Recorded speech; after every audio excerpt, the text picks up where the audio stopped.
There are stories in history that were never meant to be told. Stories buried beneath ledgers, sealed letters, private boardrooms, and the shimmering glow of world fairs. But few are as enigmatic as what happened in Paris 1860, when an ambitious exposition, long overshadowed by the grander fairs that would follow, became the playground of two of the most powerful, most secretive, and most misunderstood financiers of the 19th century. They were known simply as les frères Pereire, the Pereire brothers, Émile and Isaac. Two men born into modest circumstances, yet destined to reshape the architecture of Paris, the arteries of French industry, and perhaps even the occult fascination that swirled beneath the surface of the 1860 World Fair.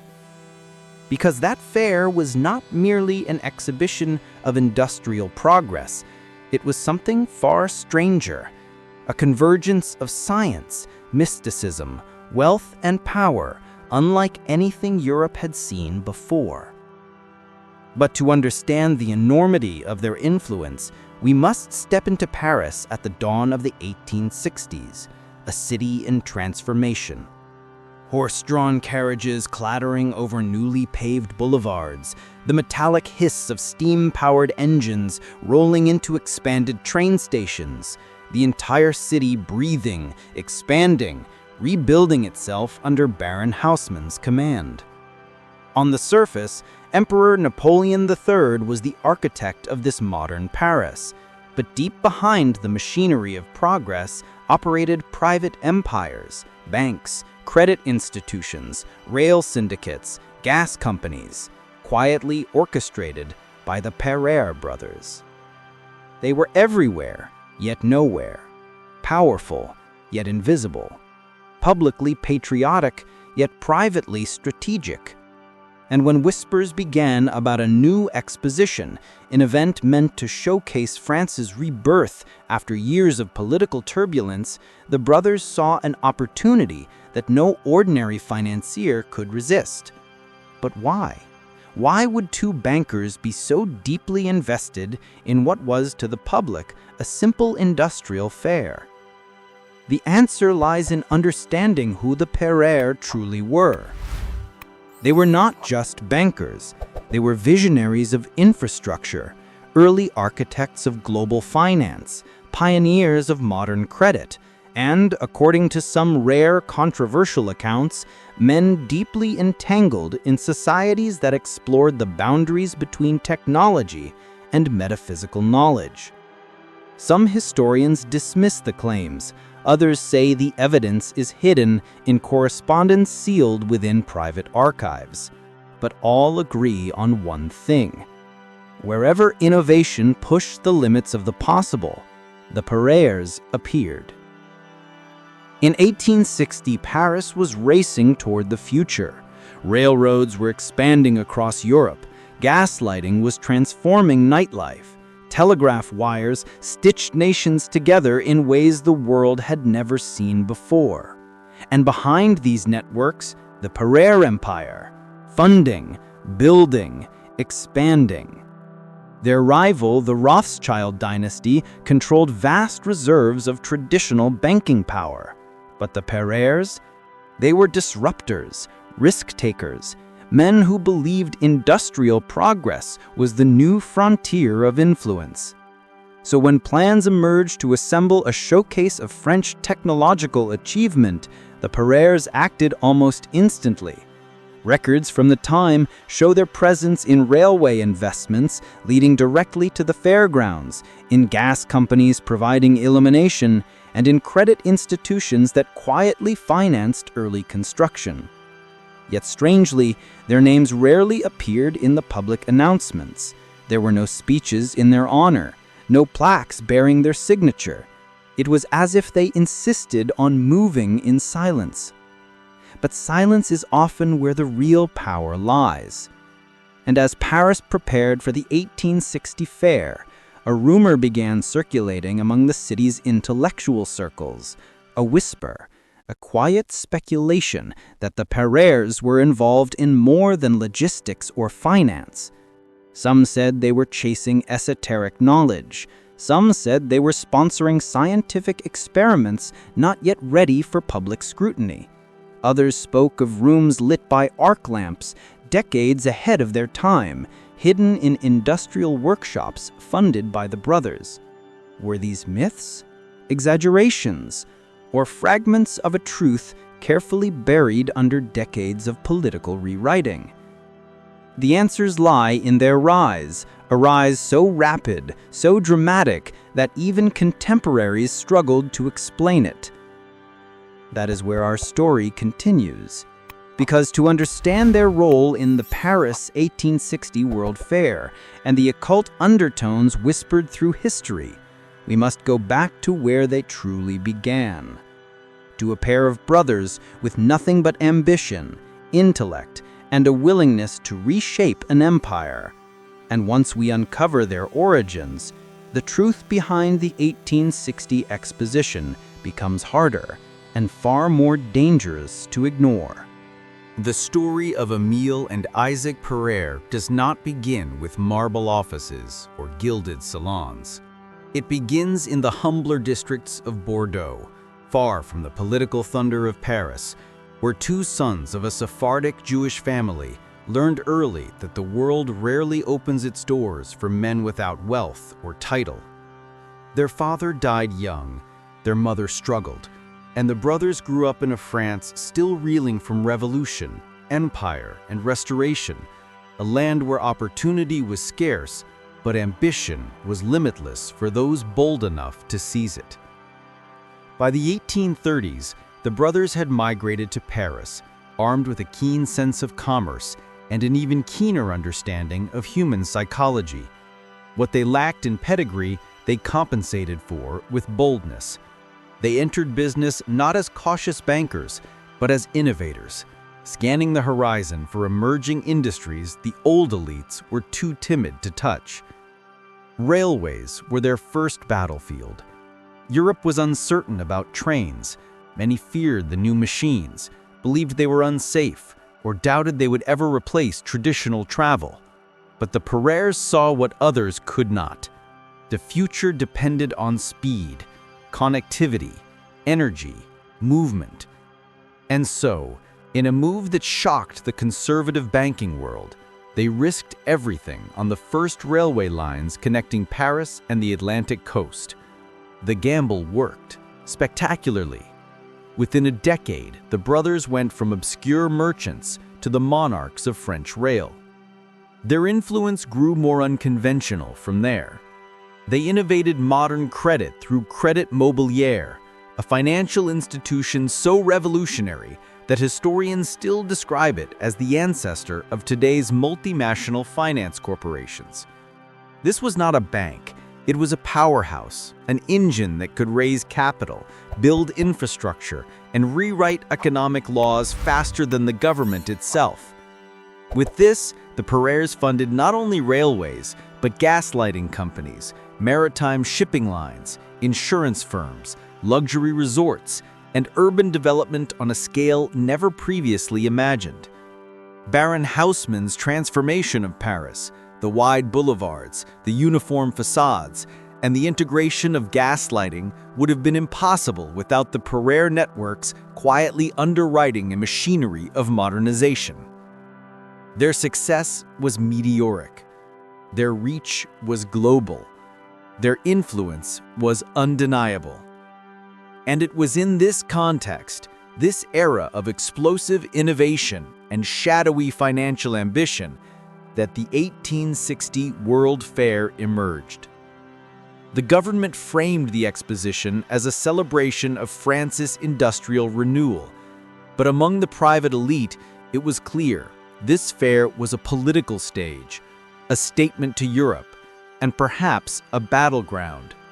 Because where the Pereires ascended, rival dynasties took notice, especially the Rothschilds, who had dominated European finance for decades.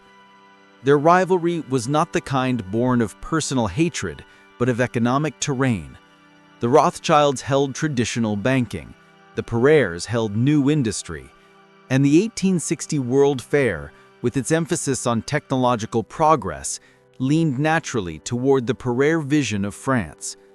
But there was something more unusual beneath the surface, something that set the Pereire involvement apart from ordinary industrial ambition. The brothers were fascinated by the cutting edge, by electricity, by magnetism, by early theories of energy transfer that were still considered fringe science. Their letters, rarely discussed publicly, contain references to experiments with engineers interested in forces not yet explained by physics alone. Whether these pursuits were scientific curiosity or something more esoteric has long been debated. But what is certain is that they funded research far ahead of their time. And when the 1860 fair approached, with its promise of showcasing global innovation, those experiments suddenly had a stage. Reports from the fair's planning committees mention unusual prototype submissions, devices using early induction principles, models for improved telegraph systems, machinery that exhibited strange electromagnetic behavior long before Tesla, long before mainstream electrical engineering. Some of these demonstrations were quietly withdrawn. Others appeared briefly, baffling contemporary observers, and then vanished from the historical record. Archivists have long speculated that the Pereire network was behind these sudden appearances and disappearances. Was it industrial secrecy, protection of intellectual property, or something deeper, an attempt to test the boundaries between the mechanical and the unexplained? Whatever the truth, the fair became more than a celebration of industry. It became a glimpse, fleeting but real, into the future the Pereires envisioned. And it unsettled powerful men. Their rise was too fast, their reach was too vast, their ideas were too radical. Which is why, by the end of the decade, forces began moving quietly against them. But before the fall, there was the zenith, the moment when the Pereire brothers stood at the peak of influence, industrial, financial, and perhaps something stranger. While the 1860 World Fair unfolded under their hidden guidance. And that is where the next chapter leads us.